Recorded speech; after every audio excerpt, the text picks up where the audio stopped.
Ongi etorriak Zubiarte saiora euskara izanen da saio honetako ardatza, arlo ezberdinetako pertsonaiekin egoteko aukera izanen dugu, elkarrizketa ezberdinak eginen ditugu euskaldunen mundua hobe ezagutzeko. Euskal eragileen mundua ederki ezagutzen duen pertsona izanen dugu gaurkoan protagonista, Nestor Estebanekin egonen gara Arrotxape auzoan.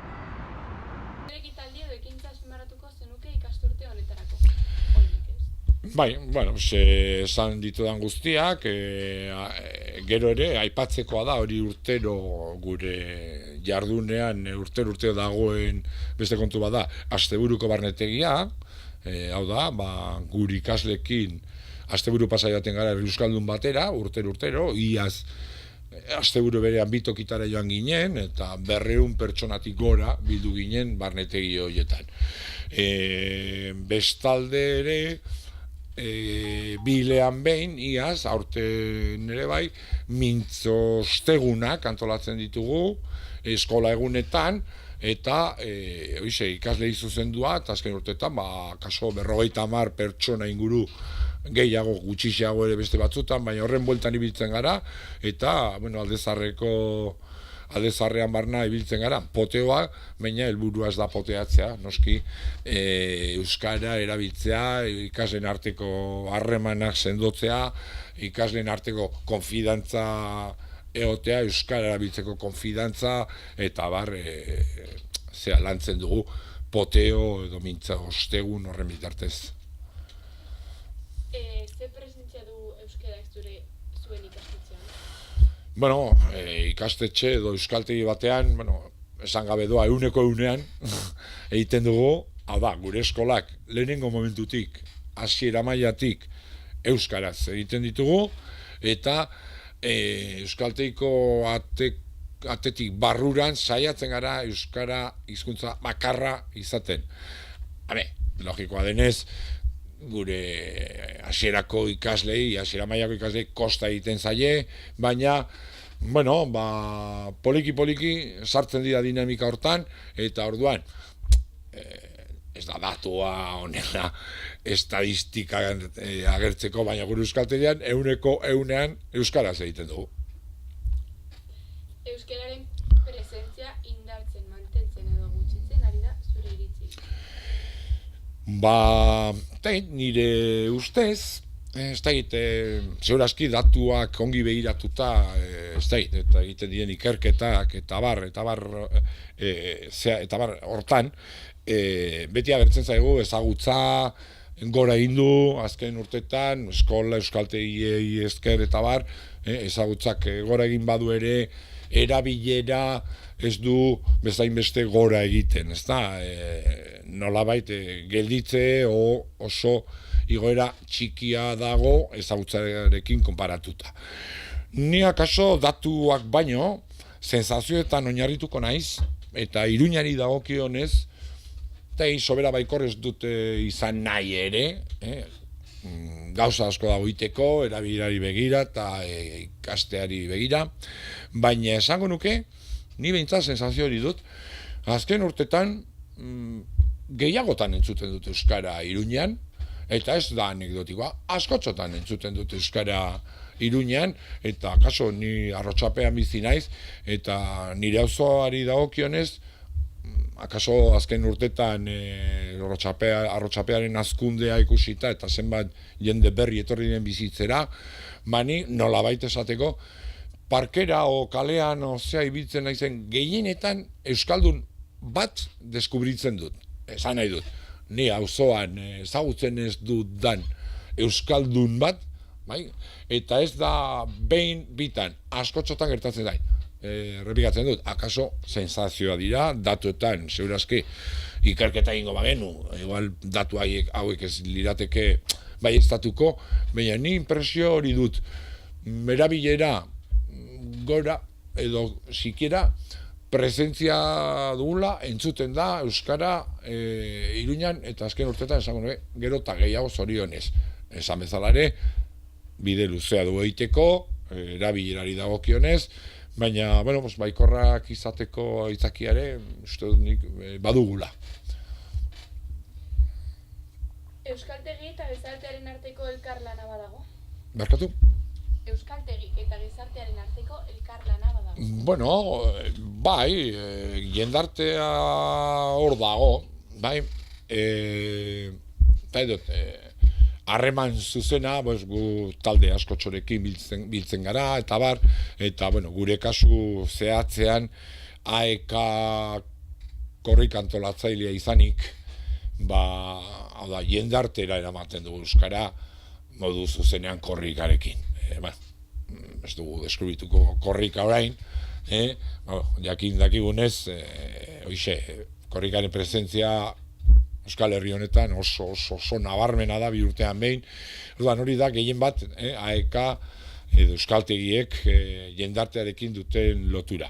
Ez hori bakarrik, jendartea, gure ikaslea dira, jendartea, hainbat tokitan ditugu taldeak, hainbat tokitan euskara taldeak non AEKak ere parte hartzen duen, ez da, lehen esan dudan ekintza kultural horietan gure kolaboratzaile edo laguntzaile sarea ere badugu, hau da, gai bati buruz hitz egin behar badu, edo antolatu badugu saioren bat, horretaz aditua den batekin erlazionatzen gara, orduan, eta gero, gure matrikulazio kanpainak, eta bar, eta, uste dut, AEK ezaguna dela, korrika ezagunagoa, baina, jendartearekiko harremana, horre kokatuko nuke.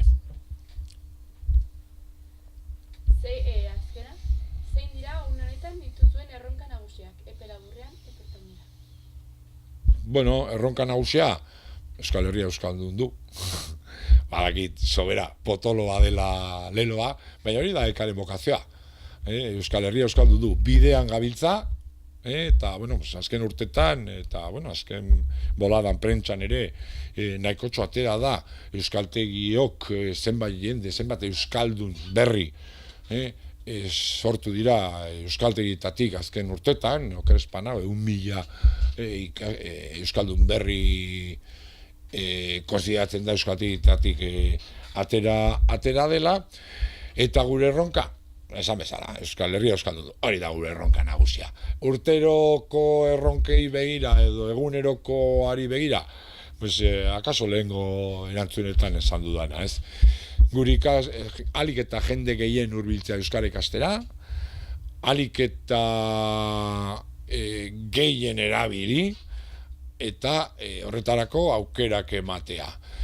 Bestalde ere, hau da, esaten dudan hau guztia posible izan dadin, hau da, jendeak euskara ikas dezan, ezinbesteko dugu instituzioen laguntza, instituzioekin lan egitea, euskara normalizatzea, helduen euskalduntza alfabetatzea normalizatzea, ikaslei beka sistema duin bat, hau da, guk konsideratzen dugu nafar hizkuntza, lingua navarrurun, euskara ikasten dugula, bertako hizkuntza dena, eta erronketako bada, instituzioekin elkarlanean aritzea, eta euskara ikastea, alik eta errezen jartzea gure ikaslei. Bai, baliabide ekonomikoi dagokienez, eta bai, posibilitatei dagokienez. Orduan, erronka, batzuk, eta esan dudan azkeneko hau, guretzat oso importantea da.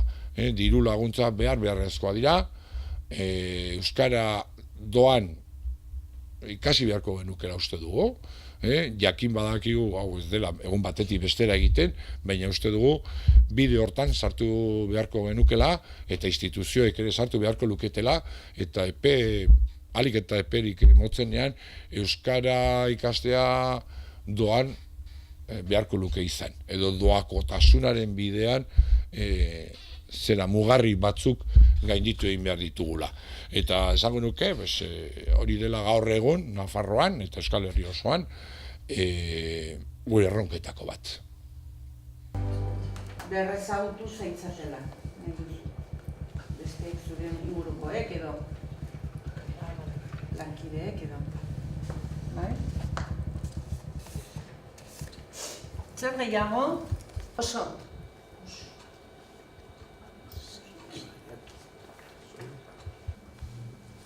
Zure.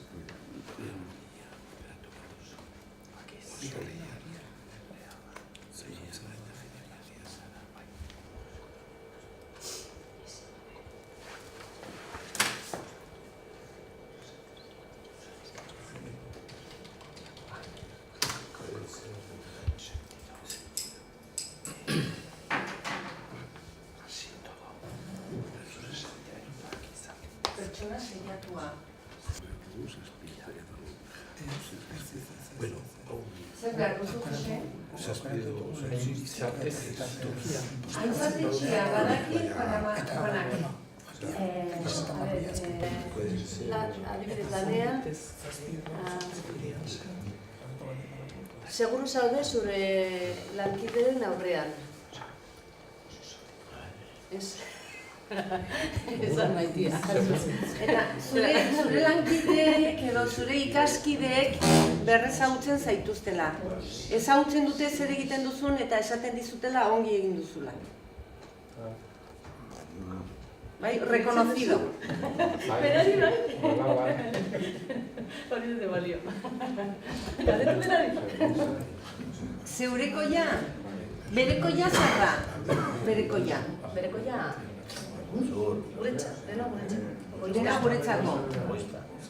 Bai, egoista, baina berekoia, Iñaki da berekoia, baina zu zeurekoia zara. Ez, egoista. Bai. Bai, egoia orokorrean, egoista, baina joka dezakezu pertsonekin, Iñaki berekoia da. Gu geurekoia gara, gu. Zu zeurekoia zara. Ni neurekoia naiz.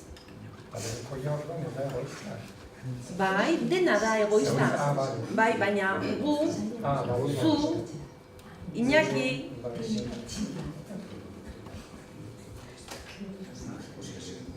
Zer?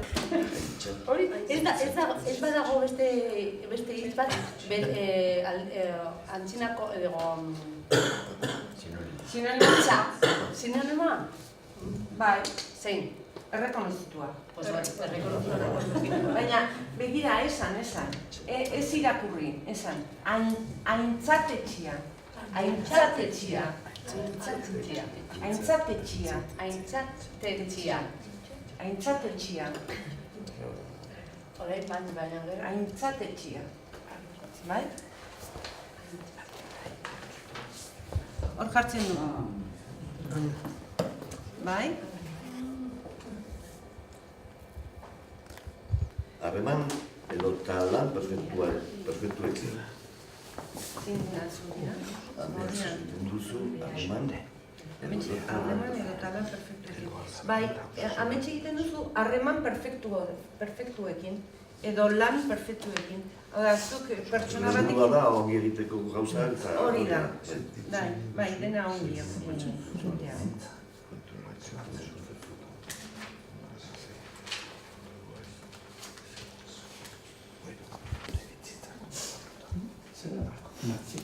Etxean otzo kanpoan.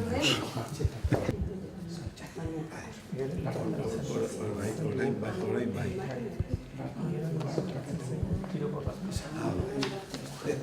Martxetan lehor traketxa.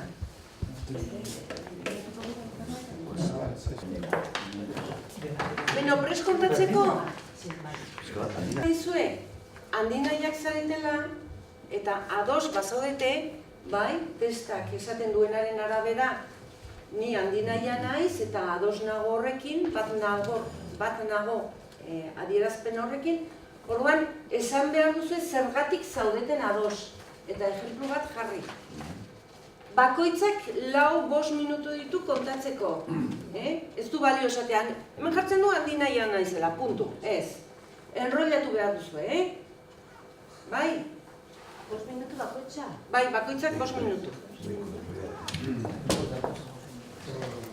Alas.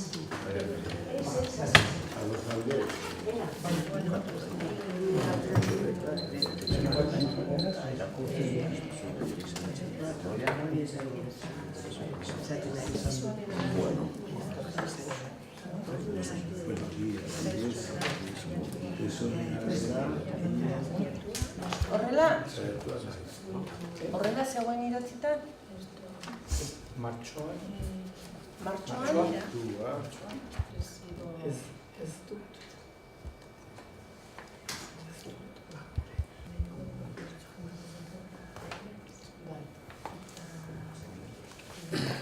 Martxetan da, las martxas.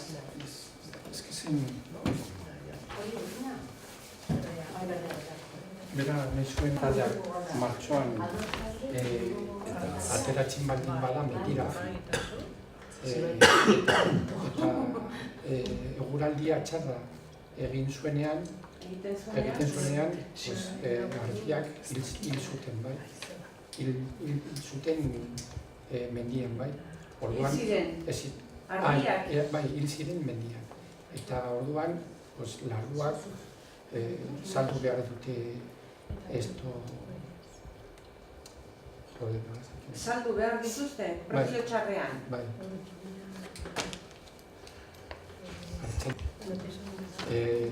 Artaldeak goiz ateratzea zergatik. Martxoan goiz ateratzea. Ekarri testua. Begira, hemen dago. Bai, gero aterako didatu, eske... Martxoan ez da, larru larrata.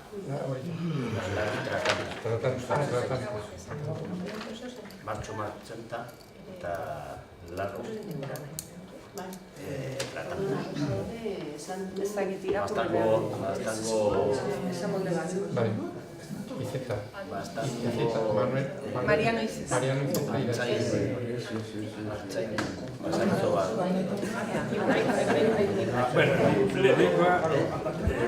Eta bi kolore horietan zer esaten dizut testak? Bueno, pues desde honen arabera oso honenarekin oso ados. Zaude ados? Oso bizkaut, bai. Zergatik, zer esaten dizut horrek? Bueno, urdina esaten duena. Urdinean, kolore urdinean. Esaten du, agaitzen aizela. Ez dut ulertzen agaitz mota. Agitz? Agitz. Baina agitz da oso, eta gero adjetibo bat. Korrean esan nahi du, Leal, ez leal. Leal zarela. horrekin bai. Oso leiala zarela, oso leiala eta fidagarria. Ba, esaten du, Orduan ados zaude horrekin, bat zatoz horrekin. horrekin uste dut baietz. Esaten lagunaren laguna. Lagunaren laguna, zara. Oso itxusia iruditzen zait, baina erabiltzen da. Gero, esaten du, ez nagoela beldurrez. Eta bizitza kontrolpean daukala. Bueno, posible esatea orokorrean. Gauza batzuekin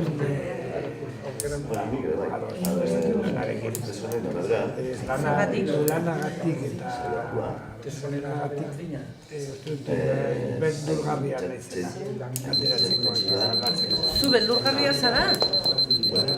Edo beldur zarela, lanetik ateratzeko edo? Beldur zara. Oda, zure lanan nola nahi ez duzu utziko? Beldur nago ateratzeko lanatik. Lanetik ateratzeko. Usteko. Usteko, lanari usteko. Beste lan bat jatzeko esaten duzu. Oda, zuk nahiago duzu ziurtasun hori. Zure lanean egon... Ez da nahiago dudala, baizik eta beldurrez nagoen ez nahiz ausartzen lana ustea. Lana usteko, bai.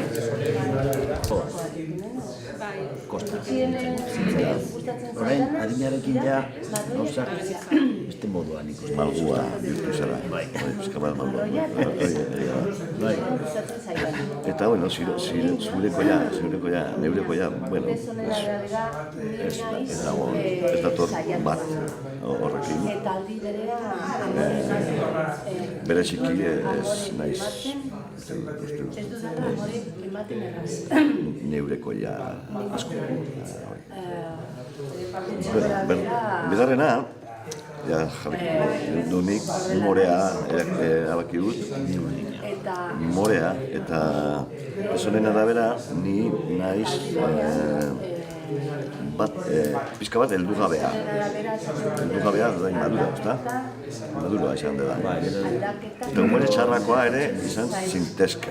Bueno, ez dator bat horrekin. Bezik eta, bueno, heldugabea hori ziurazki nik ez hori erabakia. Normalean, hau, ondoko jendea esan aldo digu. Bai, esan Eta bigarren kolore aukeratu duena da urdina.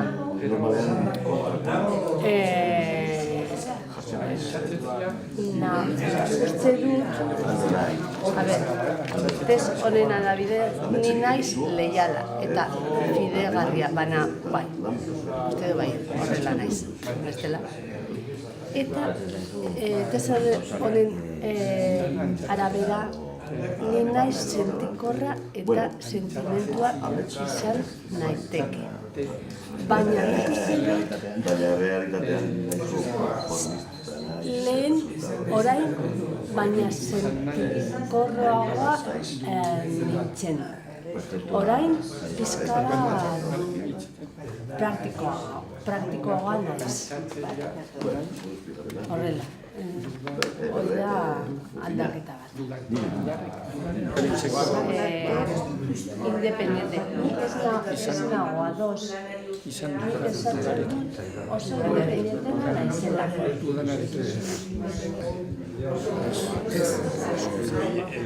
Ez zaizkidala gustatzen. Hau da, uste dut, baina, aldaketak gustatzen zaidak. Baina ez dut uste aldaketak gustuko jendeak. Hori eta beste esan Zaidanik. Ez dut uste aldaketarik zaidanik gustatzen. Zaidanik? bai baino Zaidanik gustatzen? Baina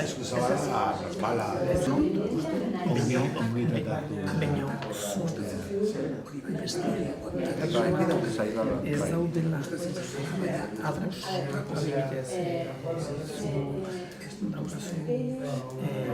Zutakoa ez zaidala zaidanik gustatzen? Zaidanik, ez dut uste aldaketarik gustatzen zaidanik. Ez dut uste aldaketarik zaidanik. honekin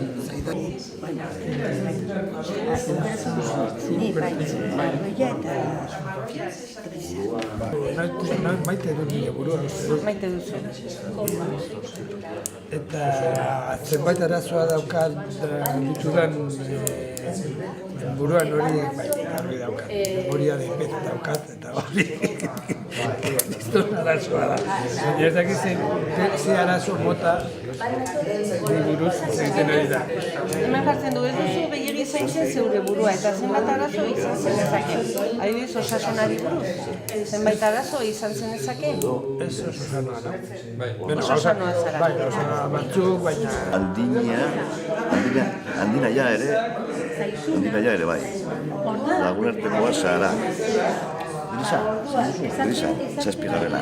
Bueno, lagunartekoa, bueno, bai, lagunartekoa naiz, baina ez da hainbesterako, bueno, ez dakit ongi izan nahi du lagunartekoa lagunartekoa hori, amigable edo zer, esan nahi du hori.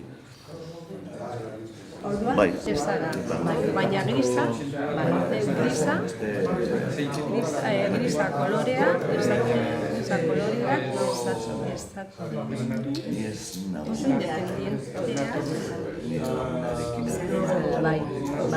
baina grisa kolorea orduan ez zaidan gustatzen jartzen du dependentean naizela. Ez nago ados esandakoarekin. Eta zer zera, talde prozesu gustatzen. Oso maitekenik, den persona maitekenik. Naiz eta Ni ere bai. Adina honekin ez gera ibiltzen txantxeta edo zein gauzakin eta gauza importantena nirez lagunekin eta nire lagunekin oso laguna naiz eta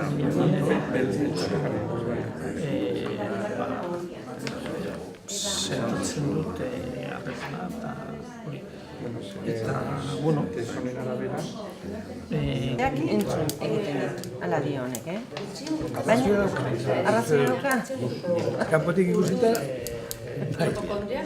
Beno, dena den, hemen esaten du oldarkorra naizela. Hau da, batean burura datorkidana esateko gai naizela, bai? Eta askotan, pentsatu gabe esaten ditudala gauzak, eta gero damutu egiten naiz. Eta horrekin bat nator, batzuetan dela gertatzen zait. Bai, impultsiboki esaten ditudala gauzak, eta batzuetan... Bai, pentsatu gabe, hausnarketa egin gabe, bai? Eta bigarren kolorea, horia aukeratu dudala esan dizut, testonen arabera hemen,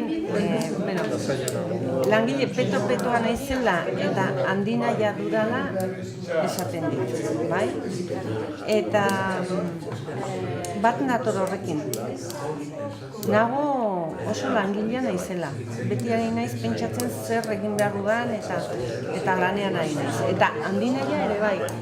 Gauzak ongi ateratzea nahi dudalako eta batzuetan neure buruarekin asarratzen naiz perfekzionista izan nahi dudalako. Horitzen da horia. Bai, horia. Aldi berean, esaten dit, ona naizela negoziaketetan, hori ez dakitegiaren ala ez. Ez duzu negoziaketan sartzen. Ez. Eta etorkizunari buruz baikorra naizela. Horretan bai. Baikorra naiz. Ados. Bai. Ados zaude orokorrean erabaki duzun kolorekin. Bai, horrekin bai, ados nago, bai. Iruditzen zait adibidez nahiko zehatza dela esaten didanean langile petoa naizela edo baikorra naizela. Iruditzen zait nahiko zehatza. Eta burua. Lan egin baino. Zazpi edo sortzi tokian jarri baduzu gisa oso lagun arteko eta naia ere bai, ez da. Seigarren postuan marroia esan dugu. Seigarrena ez, bakarrik zazpi sortzi. Ni sortzigarren marroia. Eta esaten du, hemen, zazpi edo sortzigarren tokian jarri baduzu marroia zuk ez duzu gehiagik zaintzen zure burua eta zenbait arazoa izan zenetzake. Bueno, horrekin, erabat ados. Marroia, esan duzu? Marroia, bai. Tokian marroia Saiatzen naiz, baina batzu lortzen dut, eta beste batzu ez dut lortzen. Gainera, arazoaren arabera. Badago arazo larri, oso zaila da burutuketzea. Baina tintakeriak eta hori, botatzen ditut zakarrontzirak. Zer gehiago.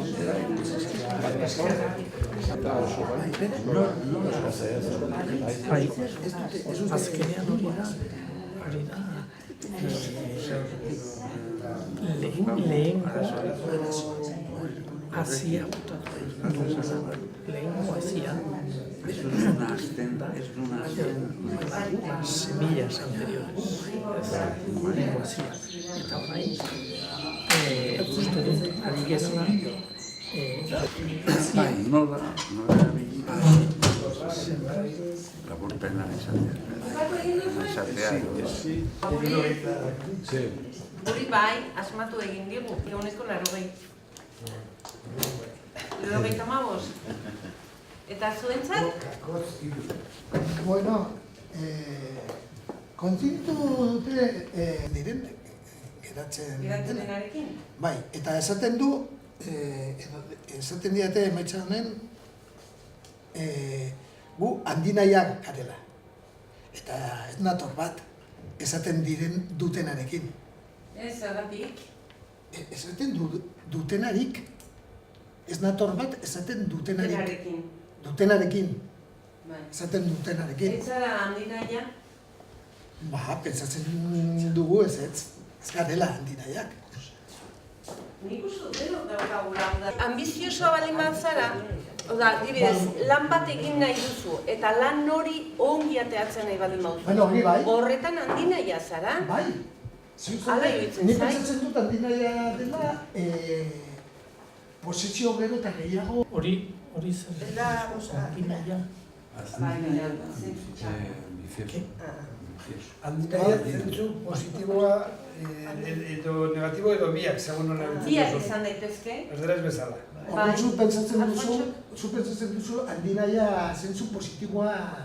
Bai, nik uste dut handinaia naizela, eta uste dut egia dela. Nik gauzak perfektu ateatzen nahi dudalako. Oda, lan bat egiten dudanean, nahi dut lan hori ongi egitea. Hau handinaia, hau da perfekzionista. Ez da? Ez da antzekoa? Adibidez, ari jarri dut lortzeko. Handinai pixka bat izan behar duzu, baina hori ja ezin duzu pasatu. Handien nahi hori Handinai hori hor bukatzen da, ez dizut oso ongi ulertzen. Eta hori ikusten da adibidez lanean edo adibidez aurrarekin kuadriletan zu bestearen gainean nahi duzun egotea bodere bat izateko edo horrela hori nintzat txarra da. Hori ez da onartzeko. Handinai hori gainditu du Besten gainetik egotea. Gainditu du duen behar maila. Bai. Orduan, handinai hori dauka... Bai, kontzeptu ezberdinak. Bai, afektekin ondo egotea eta zaintzea. Bai, hori bai. Edo zure lana hon, baina hori... Baina ez da txarra hori ez? Hori ez, baina nik esan dudana... Iban natorre Josuakin.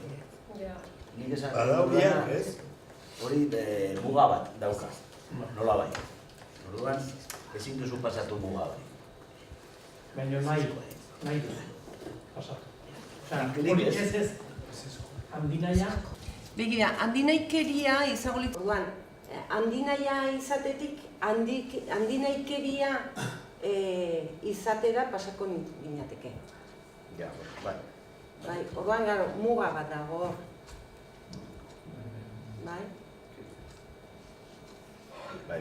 Baina nik uste dut, gauzak ongi ateratzeko eta geure bizitzan pixka bat gorago joateko edo zerbait lortzeko handinai pixka bat izan behar dugula. Bestela, handinairik ez badugu berdin emango liguke dena. Edo zer gauzak. Bai, hori. Ez da? Handinai pixka bat eduki behar dela. gauzak. Oda, zeure burua gailentzeko eta hobeki... Eta inbidia? Adibidez. Oso galdera inbidia berez txarra da, baina ez duzketeke inbidia ona ere. Inbidia ona dela? Ezatzen dute? Bai, hori egitea ere, bai. Adibidez, eta... Hau da, inbidia nik ez naiz gai hori egiteko, gustatuko hori egitea. Eta badago inbidia sana, esaten duguna. Inbidia da, adibidez, igual bidai bat egitera. Eta argazki ona, bidali dizkiguzu, eta inbidia sentitzen dut. Baina ez da inbidia ona, inbidia txarra. Nahi dut, ara joan, nahi egon. Zuek joan zineten sarara. Eta beste hitza dauka. Admirazioa, mirespena. Ez da ona. Nik uste dut inbidia txarra dela, eta ona. Bai. Makilatzeko bestela, ez dugula biltzen inbidia txarra, inbidia txarra da. Bai. Orduan, makilatzeko Horregatik, inbidia txarra ona. izenean, ona da, sanoa da. Nik uste dut, Ez Nik dela. uste puntu bateraino ona izan daitekela. Pasatzen denean, admirazioa izatera orduan ona da. Hau da, izugarrizko bidaia egin baldin baduzue. Eta nik sentitzen dut, ara joatea gustatuko litzaideke eta inbidia sentitzen dut. Baina nik badakit diruarengatik edo lanarengatik edo dena delakoarengatik ezin naizela joan. Orduan ez dut planteatzen, edozein gauza egin dut ara joateko. Ez, besterik gabe, hortik pasatzen da admirazioa izatera, ez da, mirespena izatera. Eta orduan, zeinen ongi egon zaretela hor ezaken nun. Hori muga dago inbidia eta mirespen artean. Orduan ez da txarra. Baina hori da inbidia. adibidez, joan zineten eta ni ezin, eta nik orain hori ikusita, zen bidie, baina hori ez da txarra. Hala, iruditzen zain egin. Eske, begi honez ikusten baduzu zerbait, begi honez, bestea egin duzuna, begi honez ikusten duzu, orduan ez da enbidia, baina enbidia sana. Enbidia sana, ikusten dut da hori da ambitzia esaten. Azkenean dira hitzak. Baina, ambizio honetan, ez da?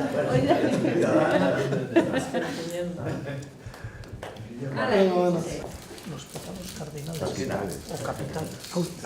Eta pekatu bat zin inbidia. Inbidia, bai. Inbidia zin pekatu bat.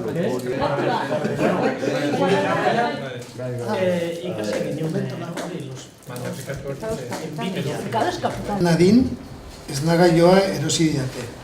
Garaiz, hor zeta falta da, Jarri zeta, garaiz. Garaiz, bai.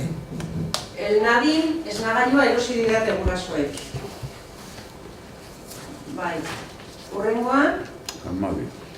Egunero euskaraz mintz zaitezen gogorarazi behar dizut. Bai, ados? Hurrengoa? Zure lagunei eskulturara hurbil daitezen agindu diete. Bai, ulertzen dugu esaldia, ez da? Edo daitezela. Agindua izan delako? Edo zer? Arrazoia duzu, daitezela. Zaskorra, txiko, entonces. Oso azkarra, oso ongi.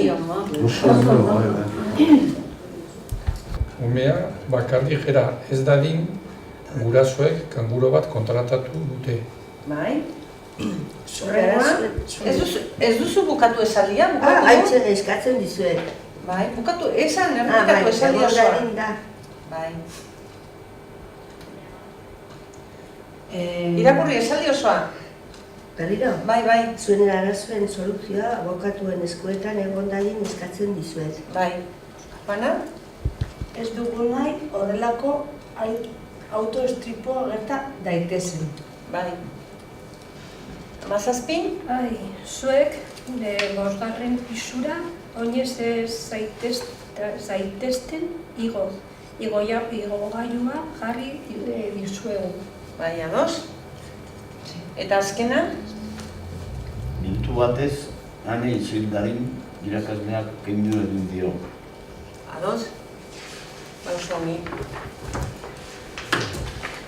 Horrela bukatzen da zaigu gaurko saioa. Eskerrik asko etortzeagatik, Klasean ateratzen dizela.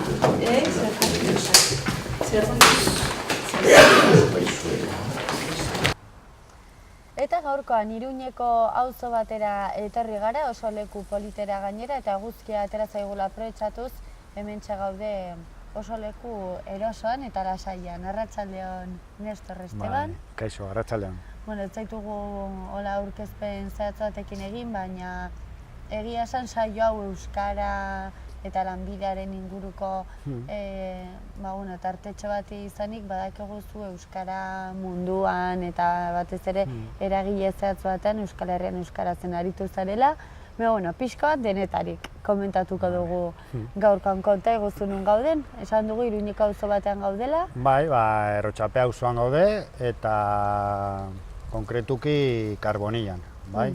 Hemen dago Karbonilla eta, Karbonillaren kudeaketan parte bat kudeatzen du udalak eta beste partea kudeatzen dute bertako eragileek. Orduan, hementxe gara. Komentatu dugu, gainera hementxe nahiko kale trafiko handia izaten duen kalea dago, baina hala ere ez, lasai egoteko aukera badago. Bai, baude bankutxo hauek, zuhaitz hauek, parketxo txiki hau.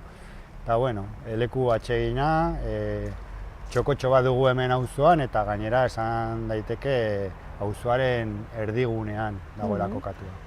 Ikusten da, Errotxapea bezalako auzo batean ezakite, baina hemen pasa ditugun lehenengo 20 minututan nahizu euskaldun asko ikusi ditugula, ez? Nik behintzat ikusi ditugun guztiak, ez? Gehienak euskaldunak. Bai, badira, bai.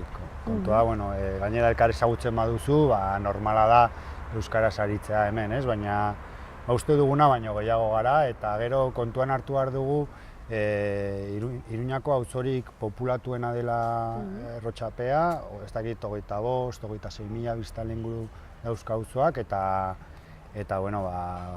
euskaldun mordo bat dago bertan.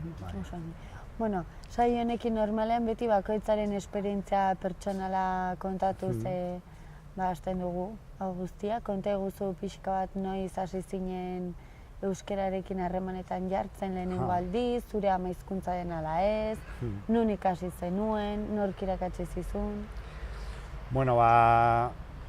Ni ez naiz euskaldun zaharra, nire gurasoak ez dakite euskaraz, nire ama poliki euskalduntze prozesu horretan murgiltzen joan da, baina nire gurasoak ez ziren euskaldunak, eta hala ere nik ikastolan ikasi nun, 3 urtekin hasi nintzen justo hemen ondoan Oblataz ezagutzen ditugun Oblataz horretan existitzen zen garai batean herri ikastola, eta hantxe hasi nintzen, urte batzuk eman nituen bertan, eta gero ikastola horrek eduki zituen hainbat gatazka administrazioarekin, itxi zuten ikastola hori, eta borrokaren ondorioz eta hainbat gurasoek hartutako autu horren ondorioz, Nafar gobernuak konponbide eman behar zion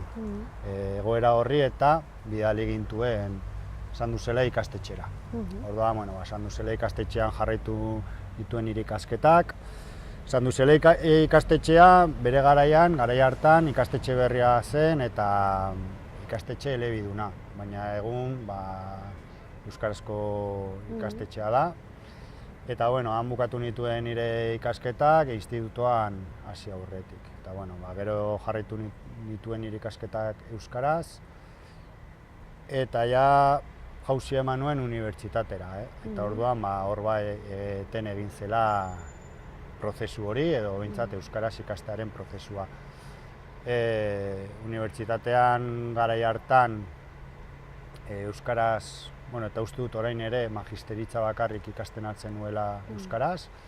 Iruñan. Iruñan, hori da, unibertsitate publikoan, hemen Iruñan.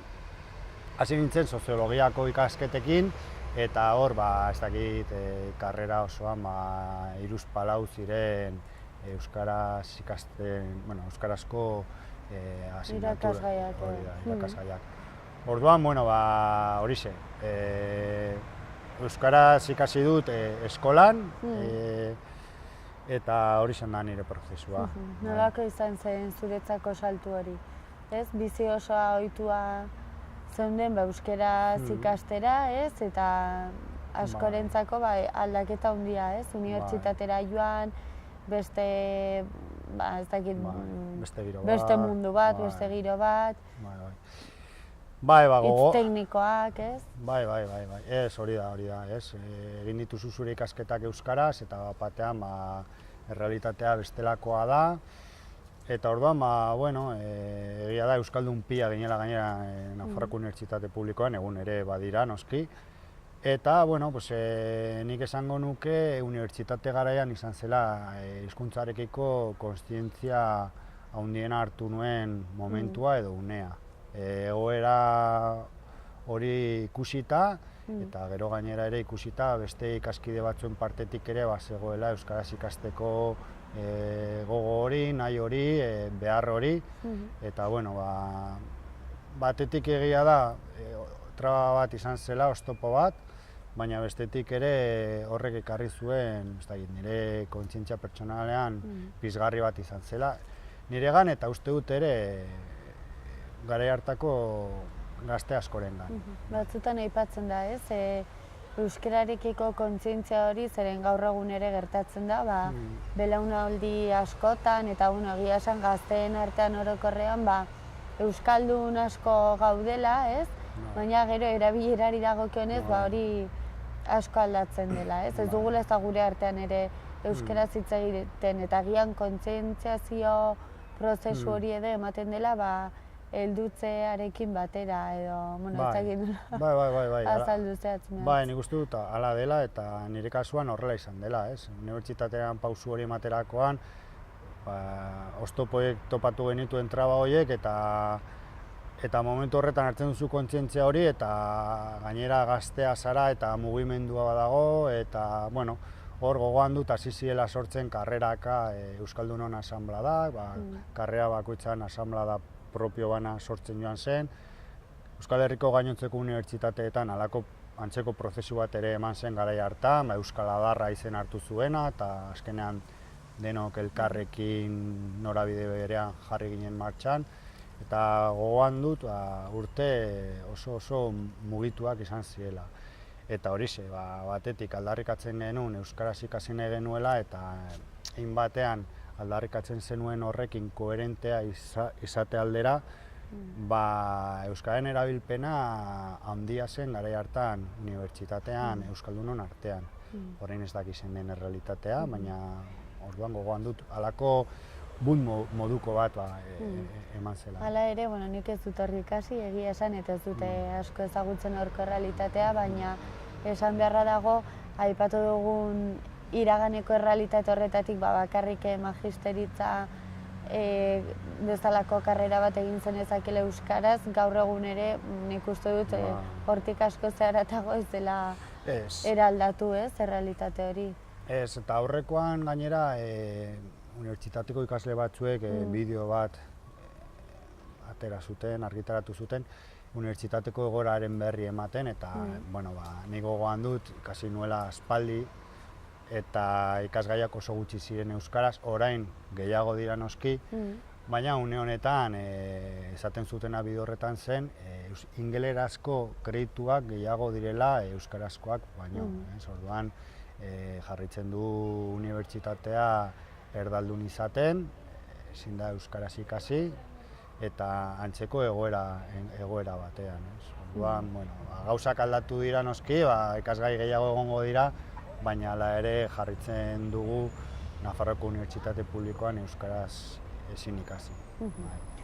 Saio honetan normalean beti bakoitzaren hizkuntza ikasketaren esperientzia kontatzen dugu, baina baita ere behin ikasketa hori garatu eta euskaraz hitz egiteko gai garenean, ikasten dugunean, eta batzuek lan egiteko aukera izaten dutenean, izan ere batzutan ikasi be, baino lanik ez. Hori da. Zuk ze lanbidetan eman dituzu urte hauek? Bueno, nik ez nuen karrerari bukatu, hala ere asko ikasi nuen unibertsitatean. Eta, bueno, urte hauetan denetari pixka bat egin dut. Egon nintzen hemen auzoan bertan taberna batean lanean, orduan ostalaritzan aritu nintzen. Eta egia da, ez nuela soziologia bukatu, baina askotan taberna baten barruan badakizu egin behar duzu psikologoarena, zuzenbide ikasketak izango bazenitu bezala ere auskaloze arazo ere konponbidean jarri behar dituzu, eta, bueno, 11 kontu ikasten dituzu ere kalean, eta orduan, bueno, egia esan, sorte hon eduki nun, oso taberna eta giro euskaltzalean ibili nintzelako lanean, eta, bueno, taberna izateaz gain, kulturekintzak ere antolatzen genituen bertan, asko euskaraz egiten ziren ere, eta, bueno, nik alde horretatik, izan duzu ez, euskara erabiltzeko aukera. Hori da, sorte hona eduki dut, eta ongi. Gero, ostalaritzan ibilita gero, helduen euskalduntze eta alfabetatzean ere aritu nintzen, beraz, kasu honetan ere, hemen Errotxapean garai hartan euskaltegia itxi zuten, orain berriz zabalik dago, edo, bintzat klase bat ematen dute, baina garai hartan itxi zuten euskaltegia eta Berriozarrera joan behar izan nuen, klaseak ematera, oso gustora, eta, nire lanbidea eta euskara guztiz lotuta joan dira, kasu honetan ere. Eta, gero euskaltegian egon da gero, eman nituen Euskal Herrian euskara zen urte batzuk, langile moduan. Egun ere, EH-ko kide, Euskal Herrian euskarazeko kide izan banaiz, baina, auzo mailan, bestera batean, baina eman ditut ere urte batzuk hor langile moduan, eta, kasu honetan ere, bai barne komunikazioa, zein kanpo komunikazioa, dena euskaraz. Urte hauetan sorte eduki dut, eta harremana oso estua izan da euskararekin. Igual, akaso, azkeneko urte hauetan, ibili naizelako langabezian, postari lanetan ere aritu naiz.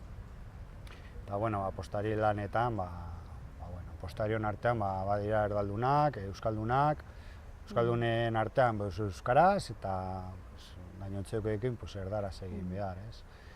Eta, gero lan horretan ere, kalean zabiltza, jendearekin, euskaldun pila ere ezagutzen dituzu, eta alderantziz, batxe bizitza batera joan, eta ikusten duzu ongi etorri jartzen duela felpuduan edo, eta ja esaten duzu, aukerak, egon daitezke, orduan, edo alderantziz, beste, igual batekin topo egin, gaztelera saritu, eta batean bat jaso, eta euskaraz hasten dela bestea, orduan bide ematen diozu euskara saritzeko. Orduan, jendearekin harreman hori oso aberatsa da, eta euskaldunak ere topatzen dituzu. Baina, beste realitate bada, aurreko urteko egorekin alderatuta. Ikusten ari gara, azken finean hemen bakoitzak kontatzen digu bere lanbidearen errealitatea, eta batez ere nola aldatzen den. Segun eta ze munduan murgilduta zauden, 100% egin dezakezu euskeraz, beste batzuetan ez, kokapen geografikoak ere asko eragiten du, eta ez dakit, adibidez administrazioaren kasuan edo baita ere. Bai, hori da, kontua da, nik esandakoa urte luze eman ditut, euskararekin harrema, hau da, ostalaritzan egon naizenean, Euskal Herrian euskarazen, helduen euskalduntze eta alfabetatzean, klaseak ematen, harreman zuzena da, baina, igual azkeneko urte hauetan, beste realitate batzuekin egiten duzu topo, eta, badago ere, segun ere jendearen jokabidea zein den, igual adibidea jartzeagatik txirrina jotzen duzu eta bai esaten badizu, pues horri badakizu postaria, hori da, esango duzu postaria, edo esaten badizu pues esango duzu postaria, baina esan marko duzu bazpada igual ere el kartero, ez dizulako ulertu, Orduan, bueno, alako egoerak ematen dira, baina, topatzen dira. Askotan garrantzi asko eman beharko genioke lehenengo hitzari, ez? Bai, kasu hauetan zeren askotan gertatzen da. Bai, askotan hori gertatzen da, ez? Ni gertatzen bai, eta ni administraziora ere tokatzen zaidanean paperak egitera joatea, bueno, ni normalean ez beti euskaraz egiten diet, eta askotan sorpresa hartzen dituzu. Besteak euskaraz badakielako, ez? Aldiz, erderaz egiten badiozu, badakizu erderaz erantzungo dizula. Orduan, beti da kartutxo bat erretxearen alde jokatu edo ez. Eta, bueno, topatzen dituzu, bai administrazioan, beste leku batzuetan ere, berdin da, auzoko denda pila batean edo tabernetan ere, uste dugu igual euskaldunik ez dagoela, baina badago, edo ez badira euskaldun oso, ez dakit nola ditu, baina ulertzen dutenak, eta ez. Hitz batzuk ez, azkenean ez da, denda batera egiten bari mazara, askotan ez da behar konversazio oso luze batera. Hori da, ez da beharrezkoa, kaina bat eskatzeko, edo hogi arrostera zoazenean, edo esalako gauza konkretu zehatza direnean. Orduan, bueno, alaxe pixka nire ibilbide laborala, ez? Eta, bueno, alaxe. Orain papeloak egiten, ere, banabil, hori lanean zabiltzanean lanean, eta bestela papeloak egiten, eta, bueno, askotan joan behar duzu administrazio ezberdin gana, ez? Adibidez, gaur kasu, gaur adibidez, gertatu zaitez, Inemera joan behar izan dudala, eta, bueno, hor adibidez, zenbaki hartzerakoa, erdara utziz dago, edo hartatu nagoen pertsona ezekin euskara ez da esan di ezekiela, orduan erdara egin behar izan dut. Orduan hori ikusten da, oraindik administrazioaren aldetik badagoela bide bat egiteko eta jorratzeko, ez? Bukatzeko, zuk primeran ezagutzen duzu euskararen errealitatea, ez? Azken finean, hortxe egon zarelako urte askoz, eta... Neko murgilduta, bai. Neko murgilduta, nola ikusten duzu etorkizuna? Neko galdera potoloa, ez? Etorkizuna... Bueno, gauza batzuk egin dira, positiboak, urratsa handiak eman dira, urte luze hauetan, eta orain 30 urte martxan jarri ziren hainbat proiektu, ikusi dira garapen bat eduki dutela eta horrek ekarri duela jende asko euskalduntzea, ez? Eta hemen auzoan adibide bat jartzearren, daukagu Patxilarren Zarrezko eskola, Orume pila batek ikasten dute ereduan, jende asko ere euskaldundu da hemengo euskaltegian, 11 proiektu jarri dira han eta hemen martxan, eta horrek ekarri du euskaldun kopurua handitzea. Baina, esaten duguna, ez? Gero hori kalean ez dela maila berean somatzen, eta erabilpenaren aldetik, oraindik bada bide bat egiteko, ez? Orduan, hor kontua da, bi kontu dauzkagula, ez? Batetik dago norbanakok edo maila kolektiboan eman ditzakegun urratsak euskaraz bizitzaren aldeko autu hori egite aldera, baina bestetik argi dago administrazioak ere errestasunak jarri behar dituela, ez? Eta bia elkarlotuz urrats handiagoak eman ditzakegula. Orduan, nik uste aukerak egon badaudela, baina aukera horiek errealitate bihurtu behar ditugula, ez? Bai norbanako, baina baita ere administrazioa. Eta administrazioaren aldetik ikusi da azkeneko urte hauetan gobernu aldaketarekin edo udalaren aldaketarekin urrats batzuk eman direla, baina ez direla nahikoak, ez? Eta beste adibide bat jartzearren, hemen daukagu auzoko osasunetxea, eta gune honetan ez dago ez mediku eta ez pediatra euskaldunik, ez? Eta badaramagu 2 urte mediku eta pediatra euskaldunak aldarrikatzen, ez? Eta aldiz, jasotzen dugun erantzuna administrazioaren aldetik da, une honetan ez dela hori lehentasuna, edo ez dituztela baliabideak, edo legea bera aldatu behar dela, eremu mistoan garelako. Orduan, ni esan nahi dut, ni beti hori biliko naiz, beti hor nabil, eta etorkizun hobeago bat espero du noski, eta horren alde lanean jarraitzen dugu auzoan. Baina bestetik ikusten duzu ez dagoela guztia zure eskutan, eta administrazioak ere berea egin behar duela. Orduan, pixkat horixe, panorama. Oso Nestorra, beti bezala oso interesgarria kontatu diguzuna.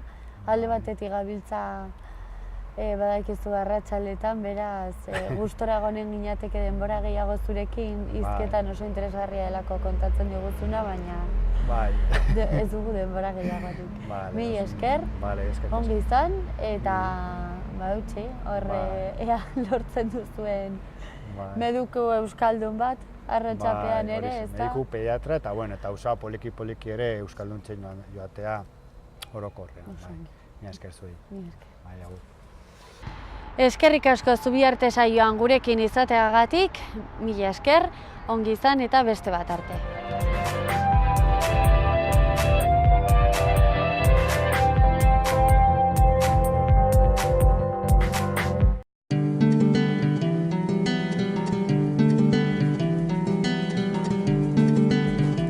Saio hau Nafarroako Gobernuak diruz lagundu du.